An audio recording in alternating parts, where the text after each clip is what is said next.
My brothers, my brothers, my brothers, my sisters, my sisters, my sisters. Welcome once again to Black Men Declare. This is the Godfather, Mike Side. We're here to make a difference and to share from a black male perspective. We have a very powerful conversation tonight as I'm joined in the virtual studio by my brother, Cyber Key, and also by the Peacemaker. We've got a show that's going to follow up on our new venture, new series of shows dealing with the bipolar reality of America. We started this series out dealing with the founding fathers and whether or not they themselves were indeed balanced and true to their calling. We concluded that from the very beginning of this nation, there's been the reality of bipolarization.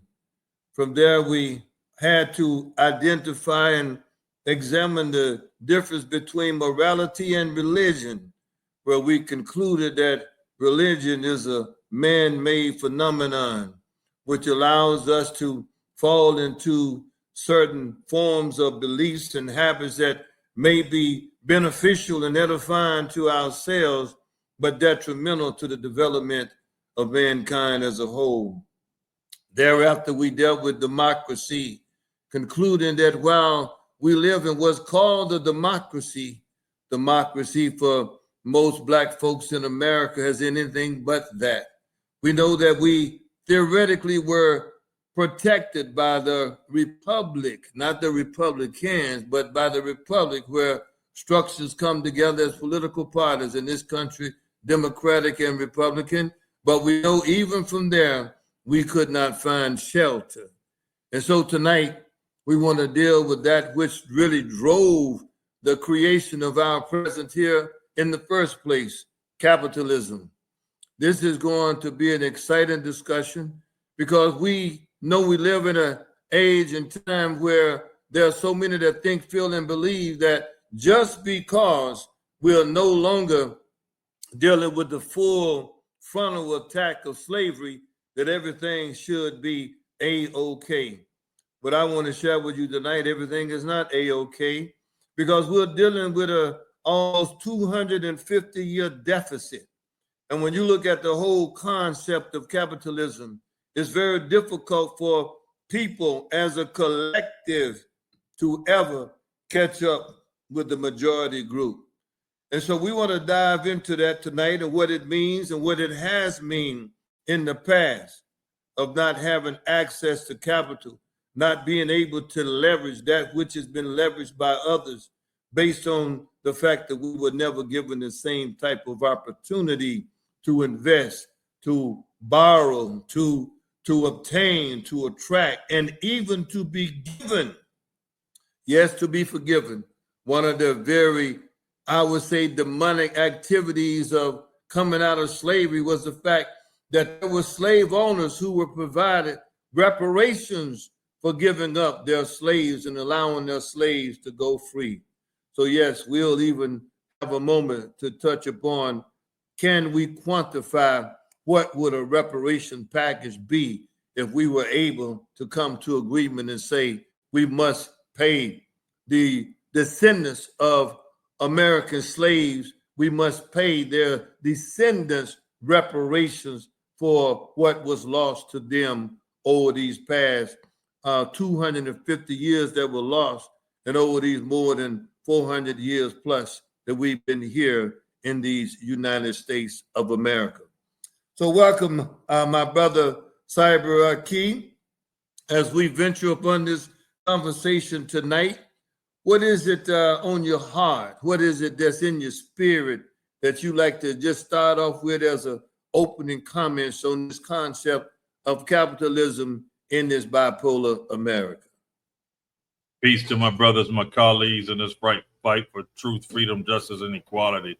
For me, as it relates to capitalism and it being on my heart, is that the way that Black folks enter America and having a almost 400 or 400 plus years negative start or Caucasians having a 400-year head start on the way the system is set up, there's always going to be a large group of Black folks who are trying to find their way out of the poverty system because of that negative start. And how capitalism works, with capitalism being focused on making profit, you all in a capitalistic society, the majority that are in control of the capital always are looking for ways to keep that low group, that impoverished group at the bottom, because they're going to they have schemes, skits, and strategies to try to capitalize off of that poverty. So there's never in capitalism there's never a way for the impoverished as a whole to ever come up to a level that they can have a fair chance at competing. Yes, you will have some that escape that circle, escape that group, but as a whole, the way capitalism is set up is never meant to allow the whole of that circle of impoverished people to come out, because the system it thrives off having the lower class, that impoverished people at the bottom. That's how capitalism continues to thrive. Powerful opening comments. I'd like to turn to the peacemaker. Peacemaker, as you think about capitalism, and I know your background as well is very dynamic and have a nice understanding, but as a Black man today, how do you look at this disadvantage that we had to as a collective? Because Cyber Key is correct. There are many that have become millionaires. We even have some billionaires. But at the end of the day, that collective has not made any real level of advancement when it comes to the collective network of Black folks in America. If you looked at your own surroundings, how would you say, if you apply what Cyber was saying, that some have made it and some have not? Is that the reality you see as well? Greetings to our sisters and our brothers of Black Men Declare.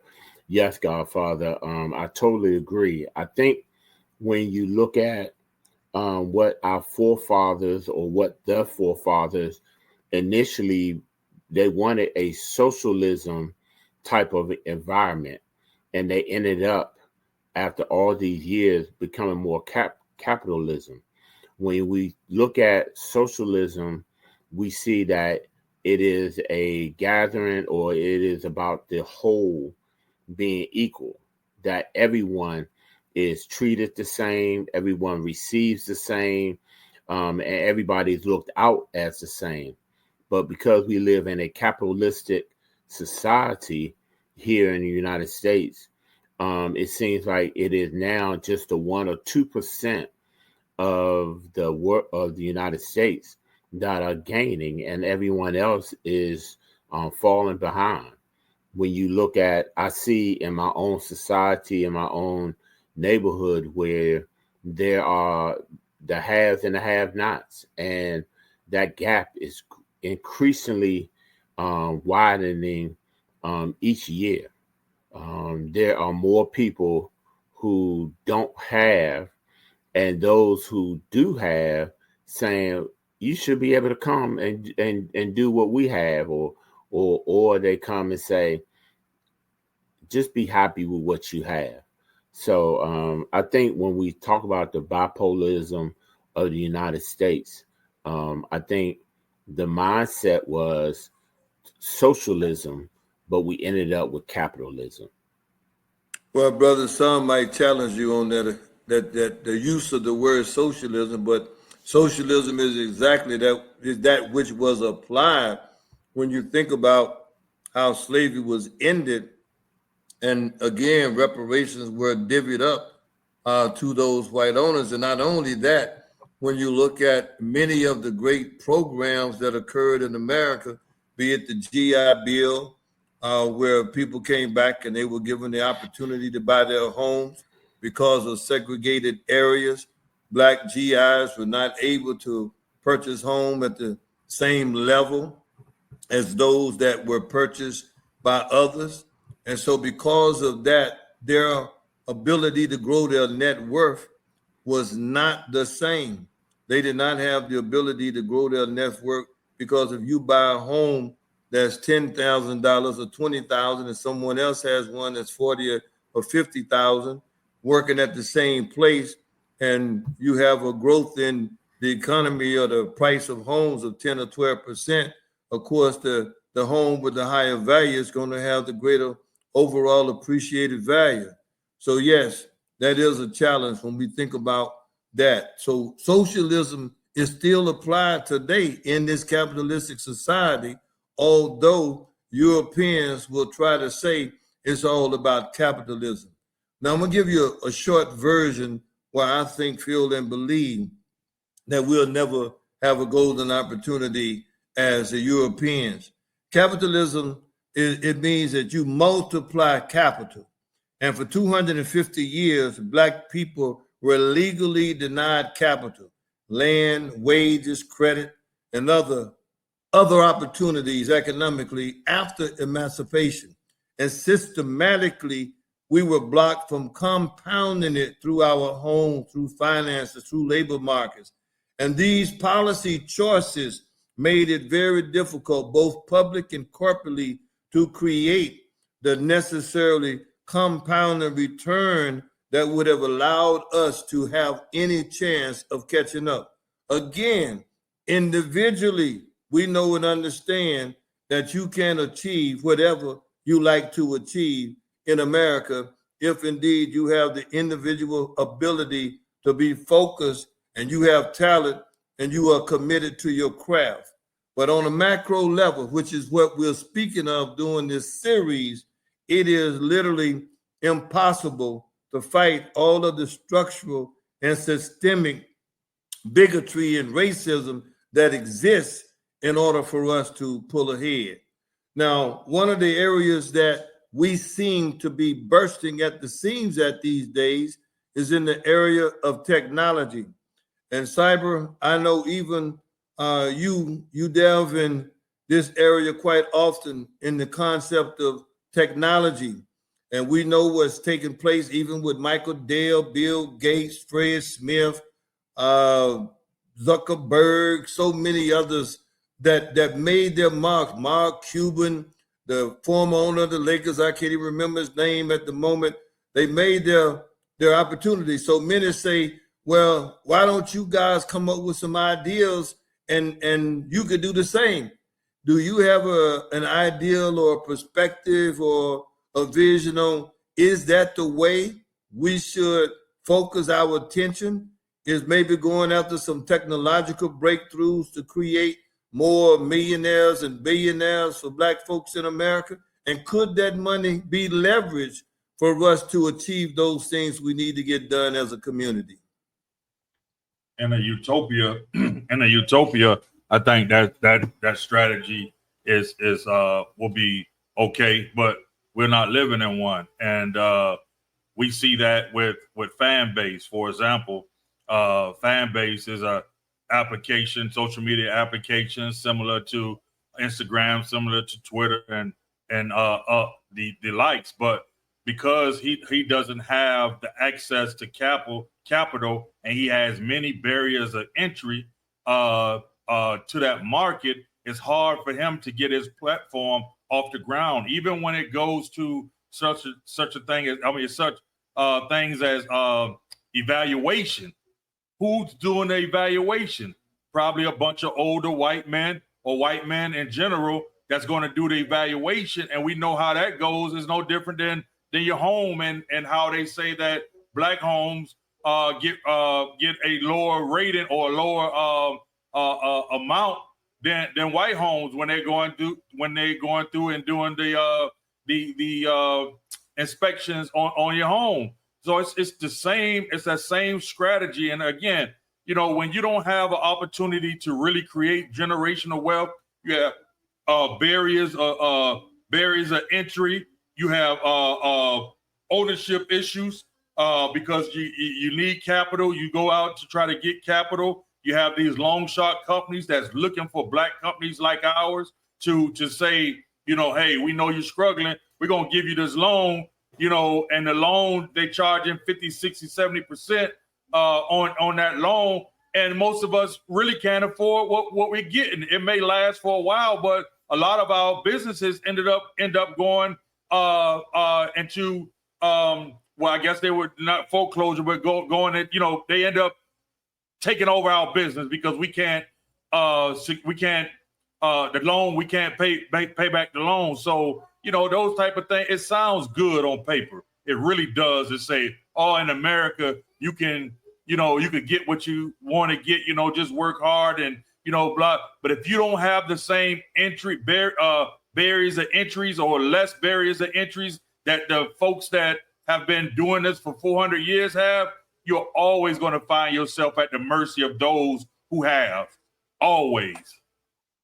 Now, you just opened up something very powerful. As a matter of fact, the undervaluation of homes in Black communities or with Blacks probably generates the highest level of lost potential revenue and income that could be used for capital development that exists. What do we mean by that? Let's say you want to sell a home. You live in a nice neighborhood, and look what happens. All of the realtors come in. They tell you to take your black art off the wall. They tell you to make your home look like it's vanilla. You don't want to have any kind of ethnicity that's showing. And so let's say the appraiser comes around, your home should be valued for $400,000, $200,000, doesn't matter what the number may be, but it's given an evaluation of say 5 to 10% less than that. Well, that 5 to 10% that you lose as a homeowner is 5 to 10% that you collectively put that together. That's a big number. As a matter of fact, I played around with some numbers earlier today and yesterday, and trust me, if we were able to extract the same amount of percent sale improvement that those same homes percent sale improvement made when we purchased them, we would have enough money that we could put together recreation centers, swimming pools. We could do a whole lot of things, not necessarily from the government. We could do them ourselves. But because we are not provided with the same level of value for our homes on a percentage basis, that's lost revenue, that's lost capital. And because of that lost capital, that's why we always seem to be a day late and a dollar short. Now, Peacemaker, what about the government? I mean, are they obligated these days to do something for us? There's some that say that the best blessing we have is not to have the government involved in our business. Again, can you think of if you could imagine when you're selling the home again, we got to look at this thing and think about it. That loss, Nelly Fuller, your buddy, again, I know I mentioned him to you last week. He said, though, and I think I'm beginning to see it, when you see them move, you move. Why? Because you have the greatest chance not to lose that value. The longer you stay there, once you get to that 50% level in a particular neighborhood, the whole value goes down. That shouldn't be the case. Would you agree with Mr. Fuller that you should move, or do you have any ideas perhaps on how capital could be leveraged in your home and stay in the neighborhood? Even though I highly respect Mr. Fuller, Dr. Fuller, I would say what I've seen here in the nation's capital, where it would have been better for people, instead of moving, for them to stay and then transfer their properties over to their grandchildren, and then not just their grandchildren, but their great-grandchildren. I've seen where neighborhoods have totally flipped, where there were it was an all black neighborhood, and now in those same neighborhoods where I grew up at, they have now become predominantly white or even Asian neighborhoods, and those are the $1 million homes. Mhm. Now, had we stayed instead of selling it for 500,000, if we would have stayed an extra 20 years or maybe 15 years, we could have sold it now. And I'm specifically talking about my family's home, which my grandparents bought in 1967 for $12,000. We sold it 15 years ago for 500,000. Now those same houses are worth $1 million. So though it is beneficial sometimes to move, I think we have to look at it on long term. And I think that's where we fall short, where sometimes we have those people that will come in and offer us the quick dollar, and then where are we to move? Where most people end up in apartments when they could have had a house, and they could have leveraged that house for future families and future incomes. So I think, though I totally agree it is beneficial, but I think that we have to look long term. And I think sometimes we just move a tad too fast. That's a very powerful perspective, my brother. And that's a unique situation. But you do see gentrification taking place in a lot of areas, urban areas around America. Yet at the same time, you see a heavy layer of decay in America as well.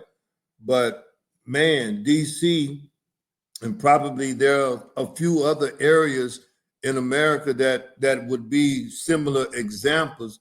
But that's almost like in a stat data set, you would leave that out as an outlier. You wouldn't put that into the data set because you would say, oh man, but that's an exception, right? But I do believe that would be a great strategy for certain pockets in the United States of America, because every city, urban area seems to have that special place where there is indeed a continual improvement in the equity of blacks that live in those areas, and they should hold on. I would agree with you. If nothing else, leverage those and see if you can create some capital, extract some equity, and build some businesses from that, because that's what some of the Europeans have been able to do to a great degree. And Now, Godfather, before you go on, I just want to say not only go ahead. just for not only just for housing, but I think what I've seen also happened in business areas where we had the riots in '68 due to the unfortunate murder of Dr. King, where people they burnt DC. They burnt the businesses, and a lot of businesses suffered. And now here they are, some 50 years later, those businesses are gone. But now you have white established businesses coming in there and moving. And now you have this influx of capital that's in these corridors where for a long time they was burnt up old buildings. So I think it's just, we have to look at it, not just for housing, but and also for our businesses. When you have an opportunity to buy a business and put it in a area which might not be the best, try to hold on to it and try to get as much funding as possible. There is a business right now in I want to say Fulton, Georgia. He opened up a restaurant, and he is now going to social media saying, I want to keep my business open, but I need assistance. The business is doing well, but we bought additional land for parking. And because of that, it's draining the business. So he went to social media to ask for funding. And I think it's necessary for us to look at those type of opportunities, to invest in those type of opportunities, so that we become that 1 or 2% and not be the other that's on the outside looking in. I have just a Go ahead, thought Simon.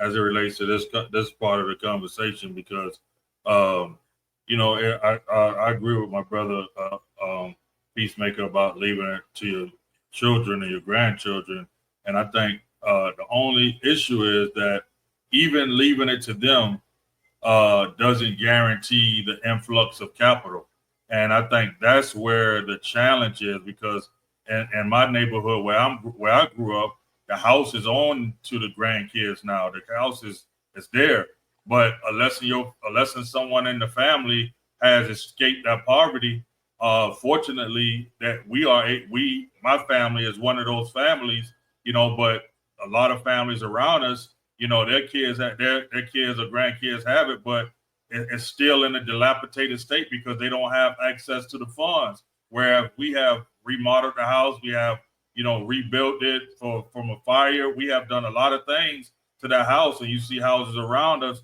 that hasn't been able to keep up because of that lack of funding. So you still have to have that family member who has escaped the poverty. You know, now those grandkids that wasn't able to do it, they're losing those houses of Caucasians. So now in my once all Black neighborhood, you have Caucasians and others, Mexicans and others, that are now homeowners in that same neighborhood, and it's no fault of theirs. They're just taking advantage of the system, which was built on, you know. So you can't fault them, you know. But we have to find. My thing is finding a way to get that capital in.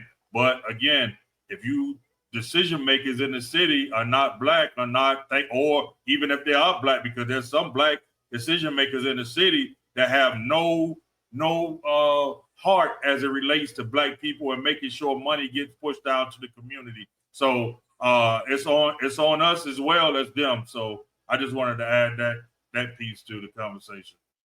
Oh, that's a great distinction. I would say this too, Peacemaker, on the distinction between that business owner in Fulton County, Georgia, is that see, structurally, not knowing the details, what that person maybe should have considered would have been to purchase the parking lot as a different business, not incorporate it into his main business, but to have bought it as a separate entity.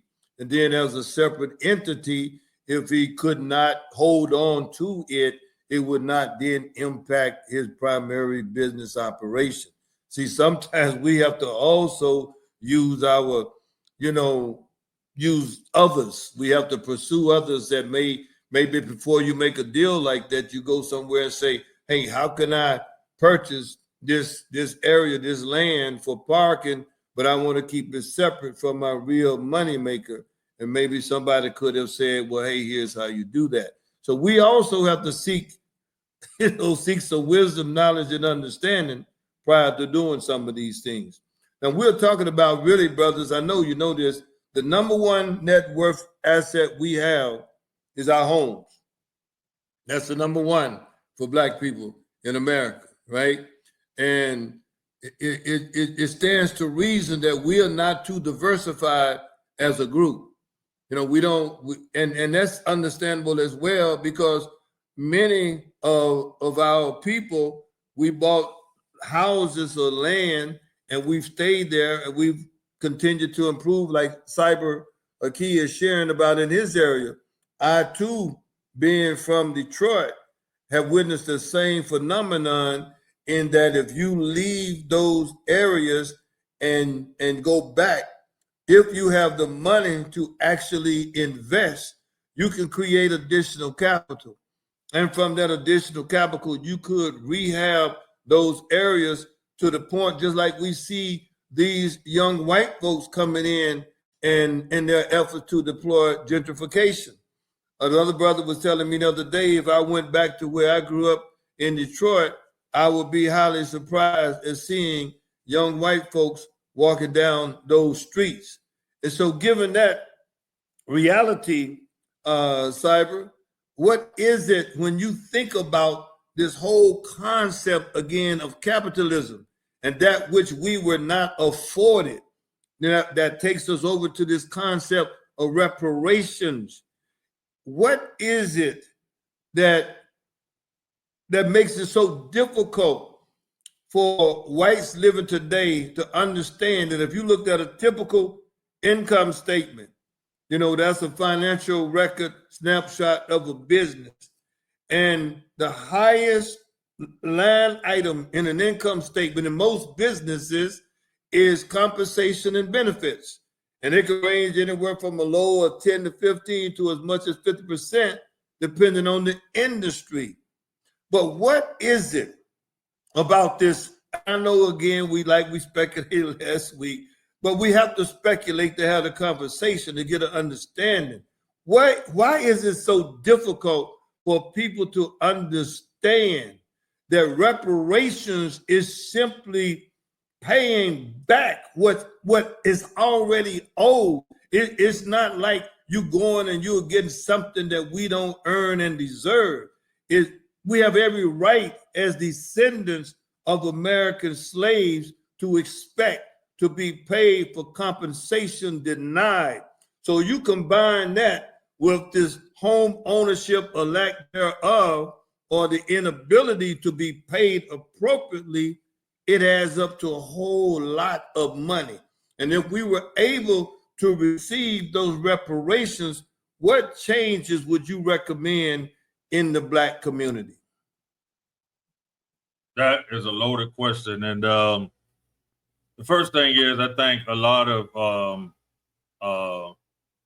Europeans or non-Black people who are against reparations, it's because it hasn't been done to them.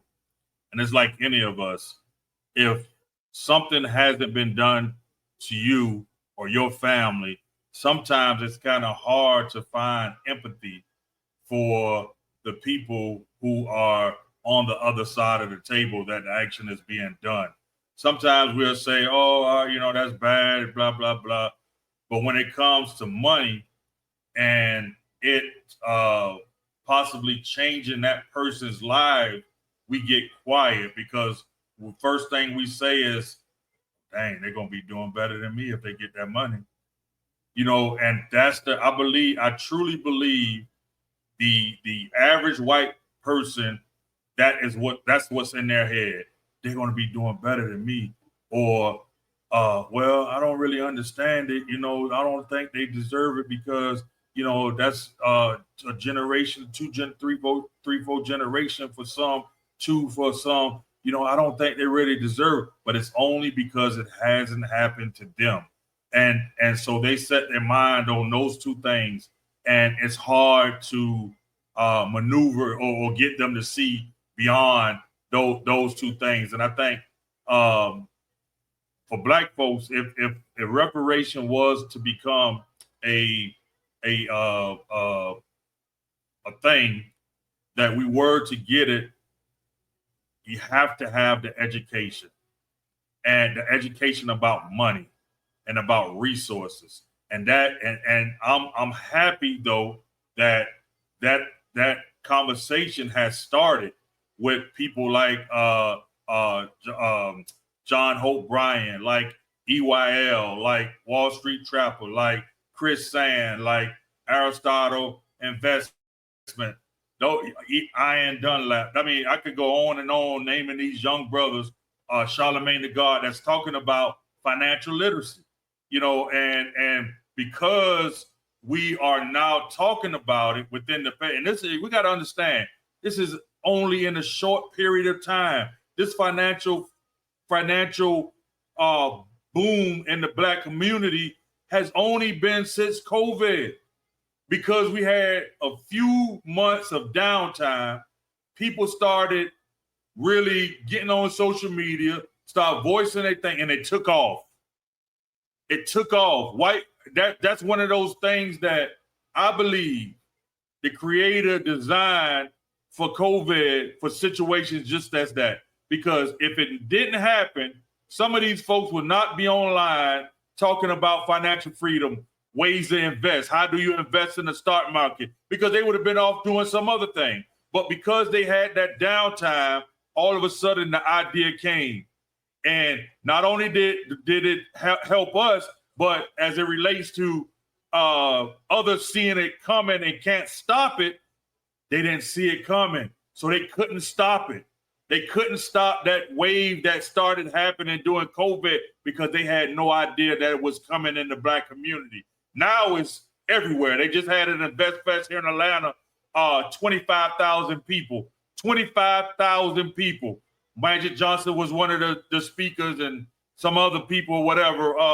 But it's just like we have to have that knowledge and information, because without that, you put that money in somebody's hands without knowledge and information, that money will be gone tomorrow. But because that wave has happened, I think we are more prepared than we ever been to receive that reparation. You know, I agree with you there, Cyber, because here's the deal. If you think about COVID and what's happened after that, a lot of Black folks lost net worth amazingly during COVID and right thereafter, and have been forced to look other ways than the traditional employment cycle. And because of that, I agree 100%. They're beginning to look at entrepreneurship more than ever before. I grew up seeing Black businesses in Mississippi. I grew up seeing them. So I always knew, felt, thought, believed that Black folks should be in business. Now, exactly where I grew up, you don't see the Black businesses. Your young children don't see it. So when I grew up, it was nothing new. It was not a big deal to see somebody in Black business. But with integration, and we know all about that, and we're going to talk about that later on down the road, we lost that image of that Black person in business. And when you speak about reparations, my brothers, it's a big, big number, depending on who you talk to. And we got to understand, it's not only what was stolen from us here in America, what was stolen from the motherland. I'm going to read this number to you because it's mind-blowing. It says the potential reparations envelope for Africa could be anywhere from $15 to $30 trillion. In the U.S., closing the racial wealth gap requires an additional 10 to 20 trillion. The global ledger could amount to 25 to 40 trillion. Nobody knows the real answer, but the bottom line is it's big.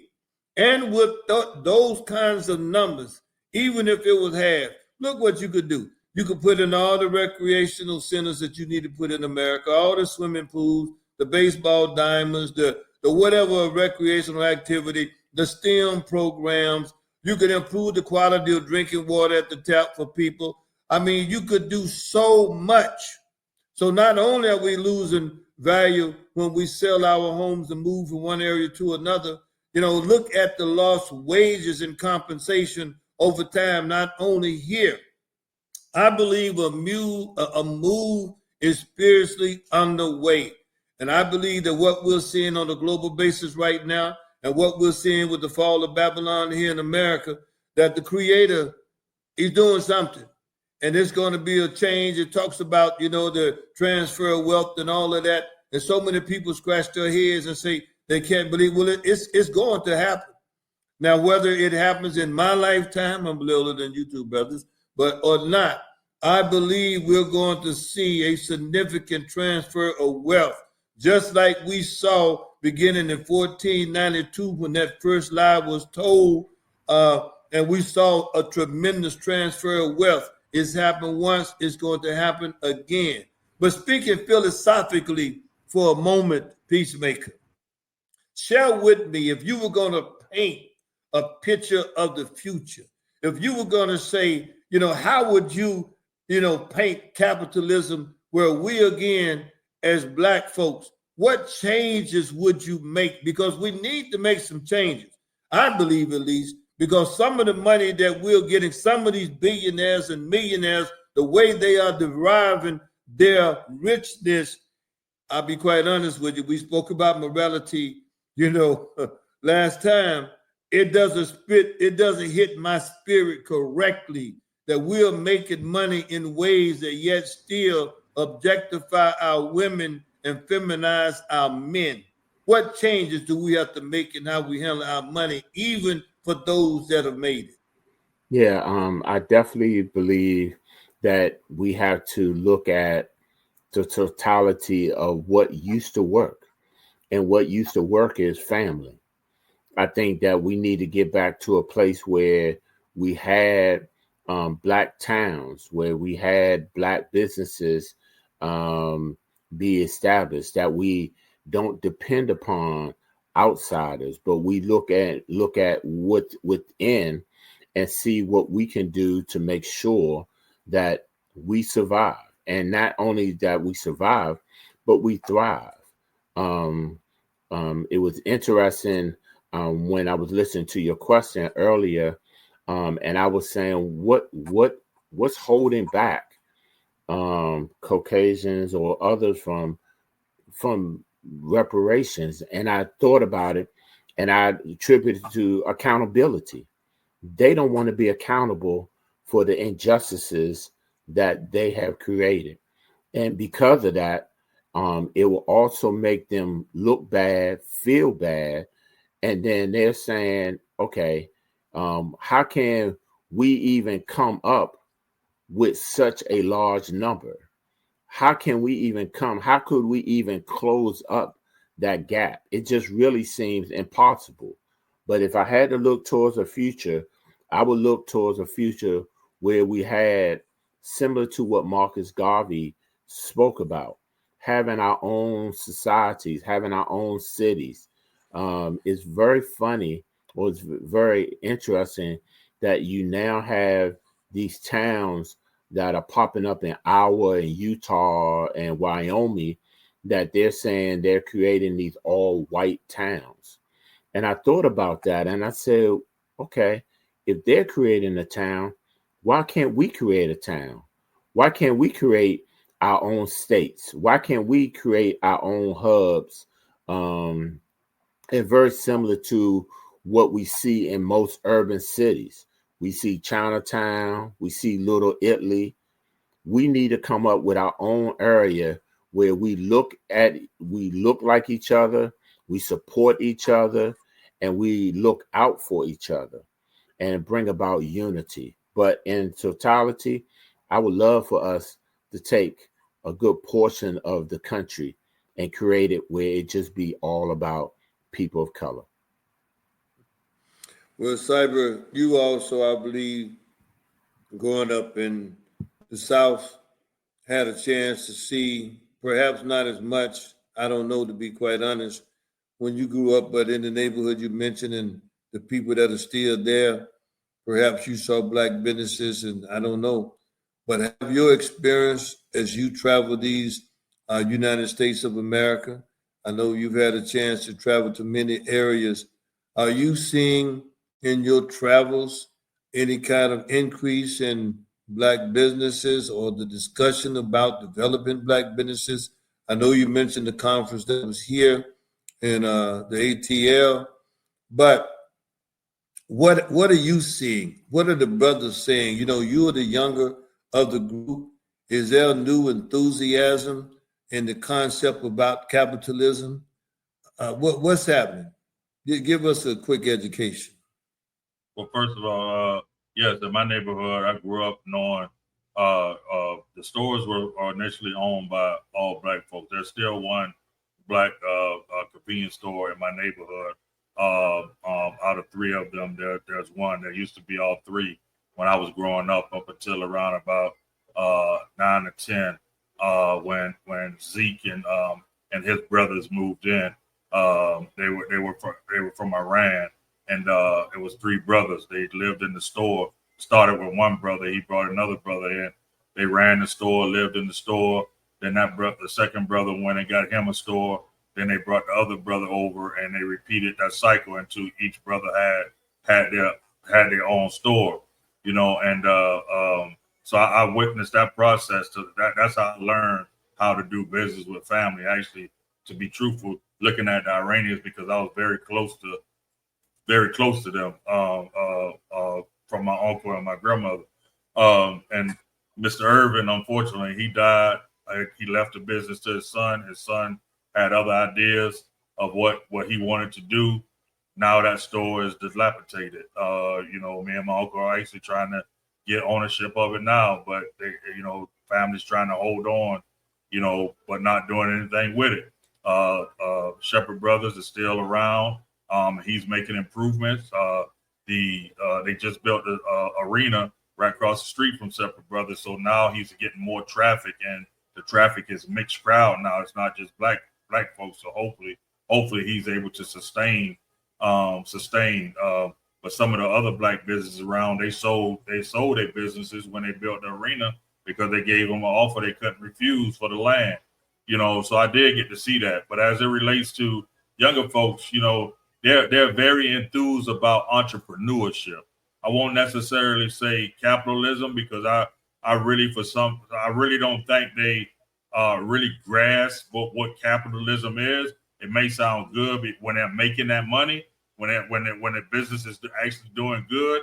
It may sound very good, but when those businesses start to struggle, they witnessing some of the downturn or something like that, and they go through that struggle. What would they say about capitalism then?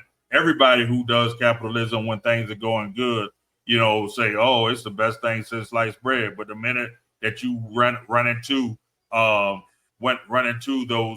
those barriers of entries, and you start to see the system play out like it was designed to do, then you get a different answer when you're across the table from that individual who's going through that process. So I think for the most part, they're very enthused about entrepreneurship with investing in the stock market. I hear more about investing in stock market and entrepreneurship within the past few years than I have heard over my 49 and a half year life, just in the past 5 years. So there is a growth in the black community. There is a movement happening. There's a movement happening in the black community, and I wish it's sustainable.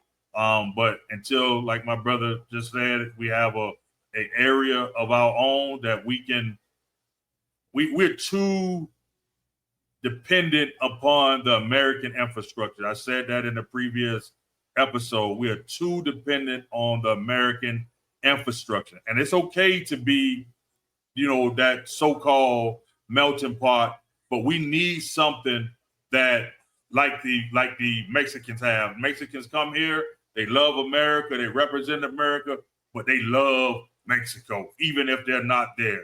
They funneling money back. They're trying to build up their family members. We need something that, even if they decide to say, hey, we give you Georgia and South Carolina, something that black people can start to develop over the next century or so, to have that land. Or we have to do like Marcus Garvey and others said, we have to use Africa as that place and find a country in Africa to start helping to develop. Brothers, that's a powerful segue, because I'm going to tell you, Africa is the most mineral-rich continent on the planet. And yet we sometimes fail to realize that Africa and its independence is a real recent reality for many of the nations in Africa. I'm talking 40, 50, 60, 70 years in my lifetime, some in your lifetime. So, and they don't really understand capitalism. And so if you're trying to play ball or any sport and you don't know the rules of the game, you're going to be at a disadvantage. If you don't have the contacts, if you don't have the relationships, if you don't have the ability to know how to leverage what that you could use as collateral, and if you don't know how to do that, you're at a disadvantage. And unfortunately, when it comes to this particular subject matter, then we are at a disadvantage, normally, because we don't have that kind of leverage. We don't have that kind of capability. And even us as individuals, when we may amass a certain amount of success. You cannot, as you mentioned about fan base, it's still difficult to get to that level you need to get to. I can share or could share with you stories about people I know that had ideals that were so fascinating. We've mentioned some of them tonight. If it was even on water, on how to improve the quality of drinking water in America, but again, could not get the capital necessary, nor could get government officials to sign just a simple non-disclosure agreement that most businesses require other businesses to sign. And they do it because it's what's done, but would not do it with Black folks because they didn't want to say, I'm going to hold your intellectual capital as being valuable. So they wouldn't do it. I mean, I could tell you stories about brothers who had the rights to international capital as relates to gold mining, and they had all of the answers to extracting additional gold from talents that had already been mined. And you know what the price of gold is today. Yet when one person may have been changed in an organization, a new person came in that was European, and they would not release the rest of the money. On and on and on about brothers that I knew that had the visions, and I'm sure you know some too, that would be able to then extract that and go and do those things we continue to say need to be done in the Black community. But people would have those barriers, as you mentioned, Cypher, and they would not allow you to get over that hurdle. And those situations still exist today. And sometimes we go back and have some of those conversations and say, do you remember when gold was $275? Brothers, when we leave, go and check out what the price of gold is today. Those would be millions of dollars that could have billions of dollars that could have been generated and could have accomplished some of those things. I was very comfortable living in an all-Black neighborhood growing up. I never knew anything but that. And so that's what we've got to get back to. We've got to get back to feeling good about being with ourselves. We've been sold this bill of good, and we still didn't really deal with this entertainment piece and where we make our money. So in our closing comments, I like to hear both of your opinions on, how do we make, as we have a conversation with ourselves, how do we be appropriate in explaining to our young people, especially, that everybody can't be a rap star, everybody can't be a superstar in sports. How do we have that conversation? Because that's where so much of our mental energy is, our dreams are displayed, and then when it doesn't happen, we seem to be so disappointed. What kind of conversation should we be having in that regard, my brothers? Cyber, let's go with you first. Yes, I can't remember who it was offhand. I'm trying to think. I was just listening to someone, and they said they went to a school. I think it was Charles Barkley, actually. They said they went to a school, and or he went to a school, and he asked the white kids, and what they wanted to be when they grew up, and they all from all saying doctors, lawyer, policeman, blah blah blah. And he said he asked the Black kids, and I can't remember the exact number, but I think it was somewhere around 90% or something of them say they wanted to be in the entertainment industry. That I believe, because it's not really of the fault of it, the children or the parent.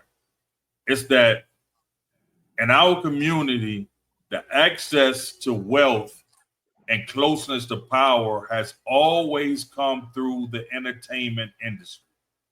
Right, wrong, and indifferent. Our athletes, we celebrate them. We almost put them up to be gods in our home. Our movie stars, our comedians,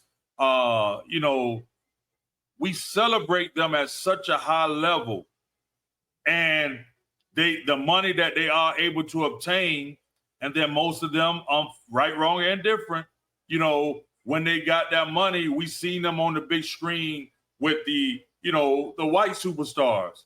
And so we just automatically assume, man, that has to be the only way, because that's all I'm seeing is like You seeing Muhammad Ali with all of these white superstars and entertainers. You started seeing after Jackie Robinson went through his ordeal, you started seeing him with all of these white stars and entertainers. You see the Jim Browns, you see the Bill Cosbys, you see the Cindy Portiers, you see all of these people. Just think about that 50, 60, 70 time frame when we was just coming out trying to get out of Jim Crow, just getting the right to vote.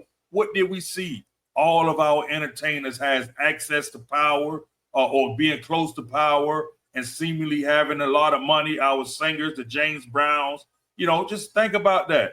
That's what was pushed in our community for several decades. Mm-hmm. Now, like I said, in a short period of time, you starting to see a change. So we just have to continue to speak on it, no matter how repetitive it becomes. We have to continue to speak on it, broadcast on the podcast, on the platforms, and say, you can be a doctor and you can make this. You can be an entrepreneur. Yeah, it may be hard. Yeah, you may have access, may not have the access to capital like some other one, but keep churning, keep investing in the stock market, and when you invest in the stock market, that compounding begins to take effect. To be truthful, man, I'm almost 50 years old, and over the past 10 years, I'm just understanding the value of compound of anything. It don't have to be just the stock market, but compounding as far as your talent is related and practicing your talent. If you got a talent and you keep on practicing day in and day out, that's compounding. Just think of how much you're going to be when you hit that 10,000 hour period. That compound is no joke. We never understood the value of that. Now it's seeping into some of our children's head, and I'm hoping in these next decades it pay off. But here's the thing: when they started to realize this is why they love Trump, because when they started to see it happening, what did they start saying? We got to change this. We got to get America back. He comes in, all of those things that was semi helping us gain those levels, he started repealing and taking away. So, but I'm hoping that what God put in place, and I know that God, when we always say the enemy plans and God plans, actually I say Satan plans and God plans, and surely God is the best planner. So I know that plan that he put forth during the COVID time is going to blast us off into a stratosphere that they can't pull back. We have made connection. I'm sorry to be long-winded on this last point, but I've saw so many brothers and sisters these past 5 years make contact with Africa. We got boots on the ground all over Africa. I'm seeing brothers that just went to China, making contacts with actually a sister went over there first, made it her residency, went around to all of the places in China to set up business, set up contact. So now when people go, you have a point of contact on the ground in China to take you around to all of these businesses that can do things and make it much cheaper, and for us to gain access to those places that's on Alibaba and some of those Chinese shops that can, do something special for us. We get it imported, and now we got a business we can sell and distribute it and do all of those type of things. So these past 5 years, man, that's why I love technology. That's why 47 put those tariffs on. You want to make those prices higher for the brothers and the sisters. Come on, Pete, make it. Beautiful response. Come on. Yeah, I would definitely say that I think we have to. I agree with my brother Saraki that so many people have made the pathway out of the ghetto or out of poverty to be either sports or entertainment, and we have to now go back and stress to our children that's not the only road. We need to actually start teaching them that the road to great wealth is back in our trades. I think we've lost the sensibility of creating and manufacturing things. And we need to get back into setting trades, and not making it where going to college, getting a 4-year degree or 8-year degree is the only way of getting money. We was taught that it's necessary for you to go to college, and what we found out recently is that's not the best. That might not be the best way. And a lot of our young people are deciding, you know what, I don't want to wait that long. I don't want to go that path. When you look at even in entertainment now, you see where people are not signing major deals with these record companies. They're doing independent distribution deals and then they're going out and putting out their information and music directly to the consumer. So I think when we use the technology that we have, when you look at the methods, we have to look at and teach our young people the old ways. Not that we want to destroy them, but that's one way. But look at these other ways of getting wealth. Again, I am now pushing, because I've seen it, where trades are the way to go. I see where we have lost just the art of creating and doing things with our hands. And if you look at a totality of a man's or a woman's career, what they build with their hands usually lasts a lifetime, and sometimes even 2 or 3 lifetimes. That's a powerful statement, my brother. And you know that Booker T. Washington, in his famous debate with W.B. Du Bois, that was always the conflict. Should you learn how to do something with your hands, or should you learn how to be integrated? And I believe Booker T was correct. As a matter of fact, when he spoke at the Great Atlanta Exposition in 1905, he made that great statement that in all things for the good of the country, we should be like a clenched fist. In all things social, we should be like an open hand, meaning that let's keep it separate. It's been our pleasure to have you listen in tonight at this discussion with Cyber Aki and with the Peacemaker, the Godfather Mike Side. We'd like for you to become a subscriber. Hit the subscription button, hit the like button, hit the notification button so you know when we're on the next time. We'll be on every week, or maybe sometimes twice a week, 3 times, just depends on how the spirit leads. We want to speak next time about this military power, which is funded and funded by capitalism, that we may begin to know and understand that even this year, 47 wants to approve $1 trillion defense budget.